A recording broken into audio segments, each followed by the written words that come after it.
Hey gang, I bet you're surprised to see me today, but that's because Multizone hooked me up with Land's Wrath and Sneak Attack, the two new Zendikar Rising commander decks. I had my buddy Adam join me in my garage where we were able to socially distance and wear masks to test these out. For the first game, I'm playing Land's Wrath, keeping Omnath, Needlespire, Sylvan Reclamation, Command Tower, Waker of the Wilds, Myriad Landscape, and Boros Garrison. Adam keeps a Notion Thief, Frog Tosser Banneret, Bone Horde, 2 islands, and 2 swamps. I win the die roll and start us off. I play a tap Myriad Landscape, passing. Adam plays a swamp. I play a tap Gruul Guildgate and pass. Adam plays an island and plays out the Banneret. He goes to combat and since it has haste, hits me for 1. I play a Plains and crack the Myriad Landscape, going to find 2 basics of the same type to come into play tapped. Adam plays a swamp and casts Soul Ring. He then brings out Anowin and goes to combat. The Banneret hits me again, this time for 2 because of Anowin's pump. With a Rogue connecting, I mill 2 cards and hit 2 creature cards, which has Adam drawing a card from Anowin's trigger. For my turn, I play Waker of the Wilds in my main phase, and then a Boros Garrison, bouncing a basic back to hand. Adam plays an island, and plays an Invisible Stalker. He follows up with the Meringue River Prowler, and at this point we realize the Banneret should have saved him some mana, so he untaps 2. He then passes to me. I cast Obun in my main phase, and play out a mountain. I get a landfall trigger from my commander, putting the +1/+1 counter onto Obun, and then animate a mountain as I move to combat. I swing the mountain at Adam, who takes the hit for 4, and I pass. Adam draws and plays a swamp. He casts Stolen Identity and makes a copy of the Invisible Stalker. He also ciphers the Stolen Identity onto the original copy of the Stalker. Moving to combat, the real Stalker and the Prowler hit me for 5. I mill 5, with one of them being a creature, which lets Adam draw from Anowin's ability. He also gets to cast the Identity again, making another token copy of the Stalker. For my turn, I play a Plains and get a landfall trigger from Obun, putting the +1/+1 counter onto it. I then play out Omnath and animate a land, which is tapped unfortunately, and with nothing else I pass and it becomes a land once more. Adam draws and goes to combat. He casts Spinal Embrace, stealing Omnath from me, and then declares attackers. He swings his army of invisible stalkers and the Prowler at me, dealing 9. I mill 9, and hitting at least 1 creature lets Adam draw a card thanks to Anowin. He then uses the Stolen Identity trigger to make a token copy of Omnath. Adam has to immediately resolve the legendary rule, sacrificing my original copy of Omnath and dealing 3 to me twice as it dies, and the token copy sees it die as well. We decided to just leave the card on his side of the board for clarity's sake, since I probably won't be reanimating Omnath anytime soon. I draw for turn and animate a Plains. I swing it at Adam, who takes the hit for 5, and pass. Adam plays a swamp and gains an elemental token from his token Omnath. He goes to combat, swinging a lot at me, and I block Omnath with my commander, but still take 9. This has me milling another 9, and Adam gets to draw because one of the cards is a creature. He then has his Stolen Identity trigger resolve and makes another Omnath, dealing 6 to me as he resolves a legendary rule, with the new copy dying and the old copy seeing it die. At this point, I know what I'm done for and scoop it up to Adam. Unfortunately for game 2, we forget to show our hands, so let's get right into it. We swap decks, and Adam wins the die roll. Adam plays a Gruul Guildgate, passing. I play an island and pass. Adam plays a Plains and passes. I play a swamp and pay 2 mana to cast Sig River Cutthroat. Adam plays a forest, passing.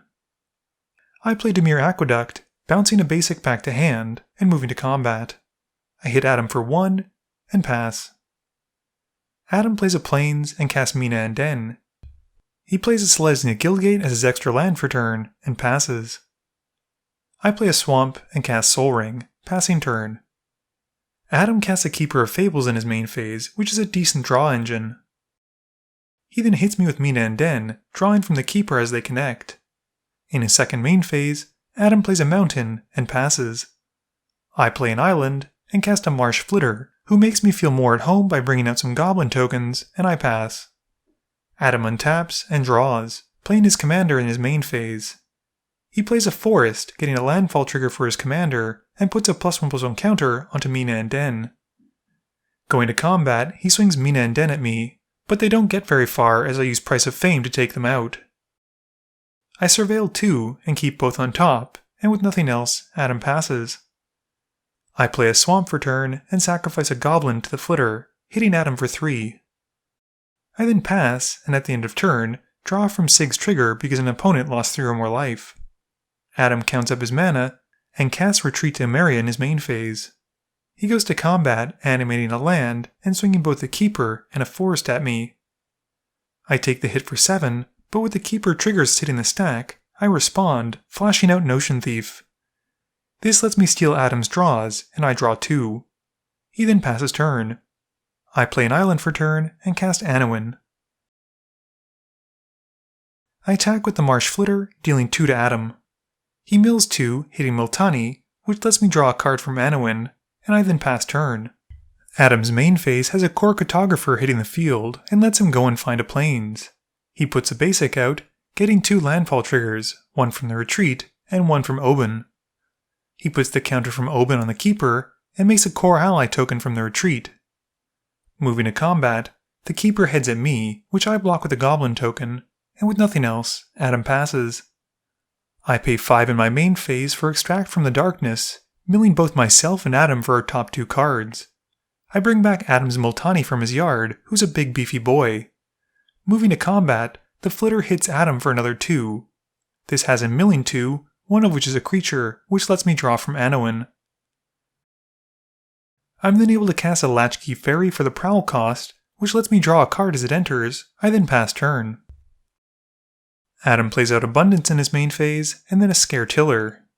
Not much can get through the Multani at this point though, and he passes. I draw and play an island. I cast Commander Sphere, into a Dimir Key Ruin, into a Dimir Locket.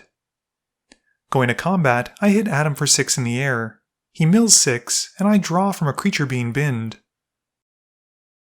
I then move to my end step, drawing from Sig. Adam has his Abundance trigger replace his draw, and announces he wants a land. Abundance provides by making his top card a land, and Adam doesn't even have to dig for it, since his top card is a land anyway. Moving to his main phase, he plays a Rampaging Baloth, and then drops his land for turn, a basic Plains. This gets him 3 landfall triggers, one from the Baloth, making him a beast token, one from Oban, putting a +1/+1 counter onto the Raging Baloth, and he gets to make another core ally token from the retreat. Adam then passes. At the end of turn, I pay 4 to activate the second mode of the locket, sacrificing it and drawing 2. I draw for turn and play a land.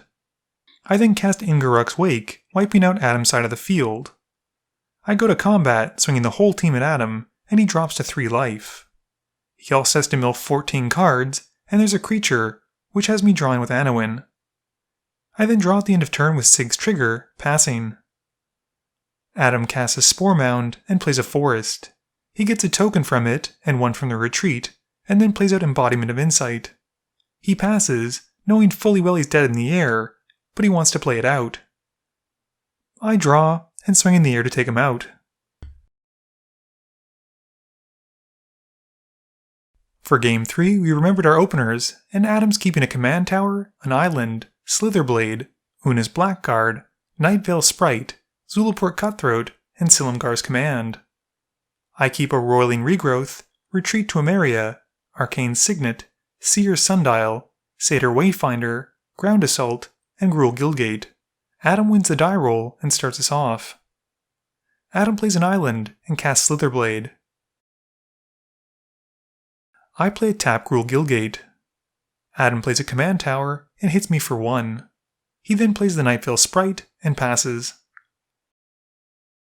I play a mountain and cast Arcane Signet. Adam plays another island and casts Una's Blackguard. He swings the 2 creatures he can at me, surveilling one with the Nightvale Sprite, and I take 2. I play a Satyr Wayfinder, revealing 4 and keeping a forest which I play. I then cast a Ground Assault, taking out the blackguard and pass to Adam. Adam plays a swamp, and Anowin comes out to play. He goes to combat, swinging 2 creatures at me, who connect for 4. I mill 4 cards, one of which is a creature, which lets Adam draw from Anowin. I draw for turn and cast Far Wanderings. I have Threshold, so I go and find 3 basics instead of 1, and pass turn. Adam draws and goes once more to combat. He hits me for 4, and I mill as many. One of them is a creature, which lets him draw for Anowin again, and Adam then plays an island, passing. I cast Trove Ward in my main phase, and play a Jungle Shrine. This gives me a landfall trigger from the Warden, and lets me exile my Springbloom Druid from my yard, which will return if the Trove Warden dies.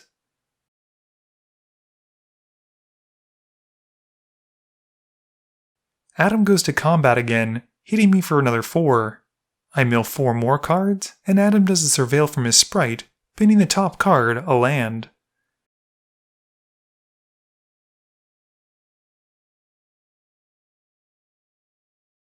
He then gets to draw a card from Anowin, seeing a creature get milled.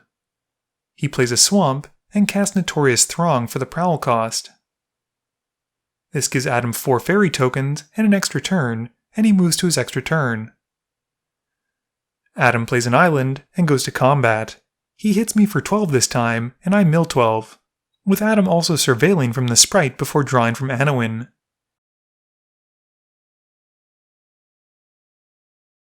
He then passes, and at the end of turn, I cast Roiling Regrowth to hopefully clear out some lands from my deck and draw more answers.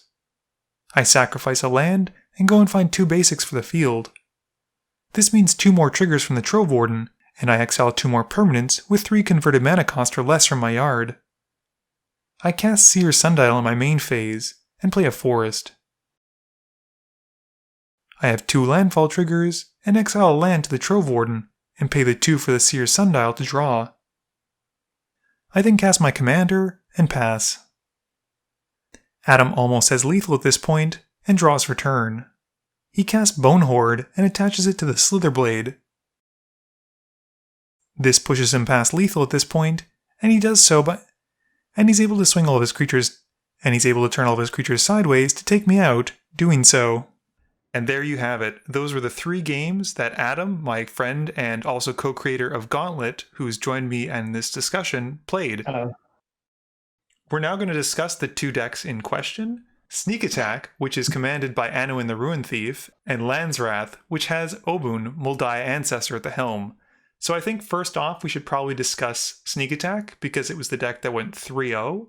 So I think what we'll try and do is discuss what we liked about the decks, what we disliked about the decks, and then at the end of it, maybe discuss a couple cards that were budget ways to sort of beef up the deck and make them a little bit better. So Adam, you played Sneak Attack first. What did you think of it? Yeah, I think it's actually a pretty good deck, like out of the box, considering the price point. The Rogue Synergy actually works. Surprisingly, I wasn't super into it when I was like reading the cards, but the 2 games I played with the deck, like I curved out really well. There was like threat on board pretty much immediately, which is cool. And Anowin's ability to like mill gets relevant very, very quickly. I found, especially against the Landswrath deck, which needs time to like establish a board presence, and most of the creatures are a bit more expensive. I don't know about you, Andrew, but it was just like felt kind of brutal playing against that, because I was just like getting rid of all of your threats all the time and just chipping in for 4 or 5 damage each combat. Yeah, definitely. And I also think that what I liked about the deck the most was that it kind of attacks on 2 fronts, because not only does Anowin pump your other rogues, which is just great in a tribal-based deck anyway, but you're doing all that extra damage, and at the same time you're milling, like you said. Yeah. So even if you're not doing crazy amounts of damage, let's say like in the earlier games where you're just trying to chip in with the Slitherblade and things like that for 2, you're still hitting lands, you're still hitting threats, you're still hitting interaction. So you're like, it's that 2 kind of pronged attack that goes with it.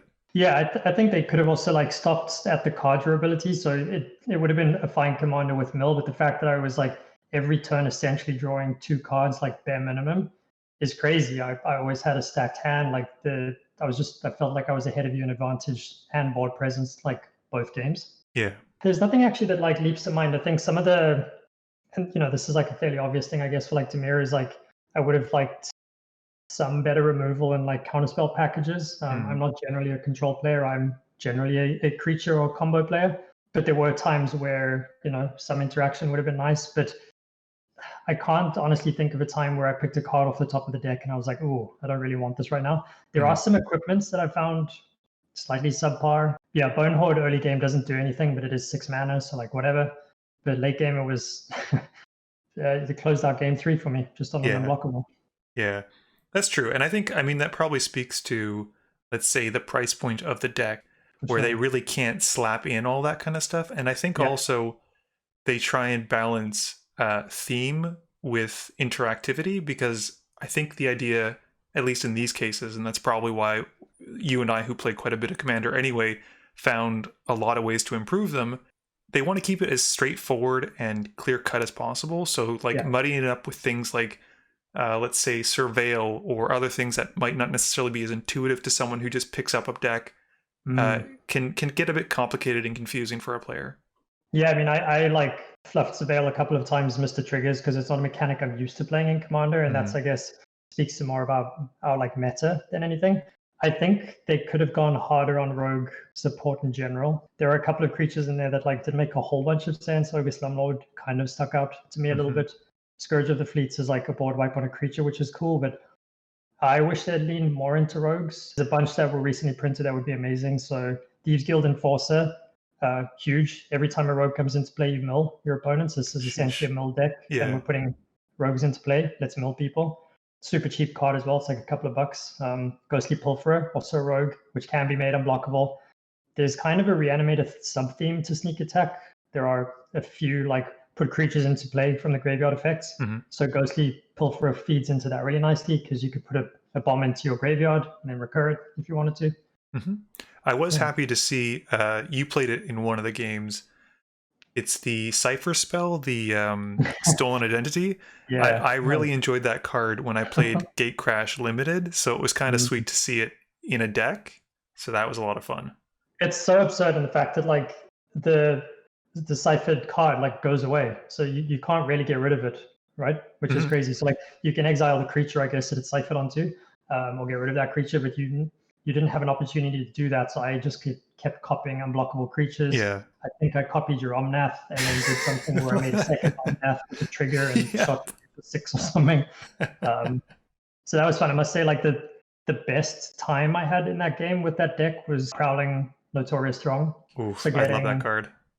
It was like 4 or 6, I can't remember. I think 4 rogues into play on top of an extra turn, and all my things were unblockable. Was just like, whew. And plus with Anno on out, it's 2/2s instead of 1/1, so it's like, hey, you just got 8 power and an extra turn for like some ridiculously reduced costing extra turn spell. So that's Sneak Attack. I played Land's Wrath twice, and that is commanded by Obun Moldiah Ancestor, which I hope we're saying right. And the main theme of this deck is landfall. And I've played a lot of landfall decks. I have a Titania deck, which is heavily based around lands. I know you love landfall. Like it's one of your favorite ones. It is. But we both, I think, felt that this deck, at least in 1 versus 1, it's kind of hard to judge how it would play out in a 4-person game, fell a little bit short.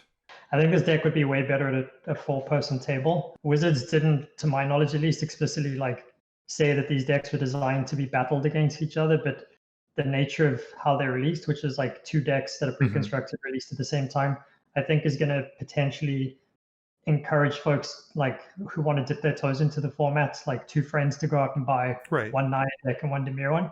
The Naya player against the Dimir one is going to have a bad time 90% of the time, which is a pity. Like you said, I think I could see this being a lot better if you are not always the target of the rogue mills and all of your creatures are not prime targets for removal, because the few spells that you do have in Sneak Attack can really, really hinder Obun. Because as much as I love him and the idea of animating lands that are as big as he is, those are your lands. And that land will die just as easily to Doomblade as any other creature you might play. And now you're not only a creature down, but you're a land down as well. Yeah, it's like backbreaking. And also, I felt like definitely felt the curve difference in the two decks. I think Hmm. if I have a quick look on Moxfield now, the average CMC of the Naya deck without lands is 4, Oof. roughly, like just over 4. And the Demir one without lands is like 3.7. Yeah. Um, that's a big difference. So the one game I played with the Naya deck, like I felt that I kept a fairly safe opening hand, but I had nothing until turn 5, and I Hmm. needed to make land drops every turn. Otherwise, I was in like big trouble. Right. Compared to the Demir deck, by turn 5, like always had a strong board presence, had unblockables that were just like chipping away, milling cards, drawing cards. It's crazy. Yeah, and I think I kind of agree. Like, I think my best game with the deck was the final one, and that's where I had 3 lands, I think, starting an ample ramp. And what Mm. the problem was for me anyway was I got to that critical land mass where I could start casting the spells, but by the point that I hit that, I wasn't drawing any extra draw spells, and so I had no control over what I was going to top deck. And so if I Yeah. had 8 lands and I drew another land, that's not great. Like that's not going to help me too much. Yeah, exactly. And like a lot of the creatures don't have mana sinks. So I think, and it's probably a good thing, like these commanders are actually kind of powered down because they don't have mana sinks staple to the cards. Like their effects are good enough already. If they had a way for you to put excess mana into something, I Hmm. think that would make them even stronger.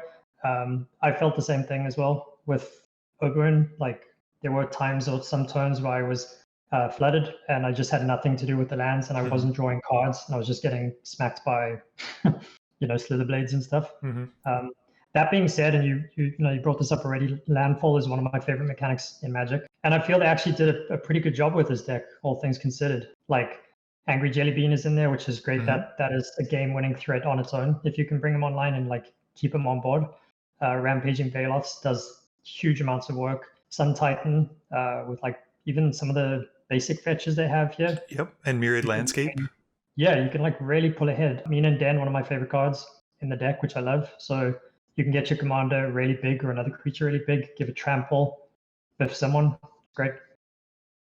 That's something too. Oben's landfall ability is kind of like, I don't want to say a puzzle, but because you only get to put a +1/+1 counter on one creature, you're often Mm. wondering, should I be pumping my commander and in turn then making bigger lands to swing? Or should I be putting the counters on a critical creature and making that bigger? Yeah. And that was kind of tough. Like I could see it, let's say if the deck was a bit more flushed out, you had fetch lands, so you'd get the land from you get the trigger from the fetch land, you could put a counter on your commander. You could sacrifice the fetch land, get that second land, put another counter on another critical creature. Yeah. That would be great.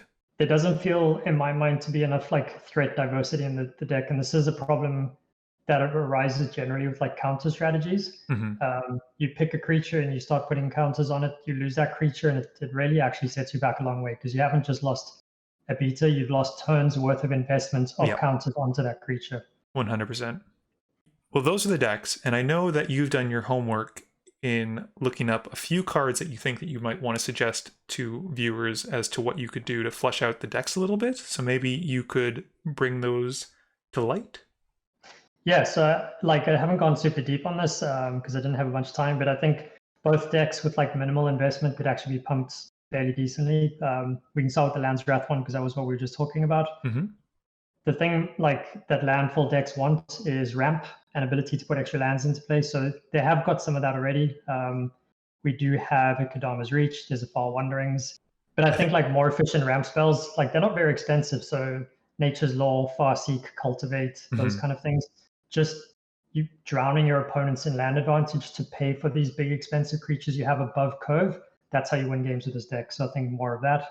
Um, they already have some extra land drop effects in the deck. So there's Mean and Den. There's also Rites of Flourishing. Rites of Flourishing is a fun card, but it is symmetrical. So it can actually work against you sometimes because it gives your opponents an extra card and an extra land drop each turn. I would try and fit in an Azusa, for instance. She's been reprinted now a bunch of times and is very reasonable in price. Hmm. Getting 3 land drops a turn is exactly what this deck wants.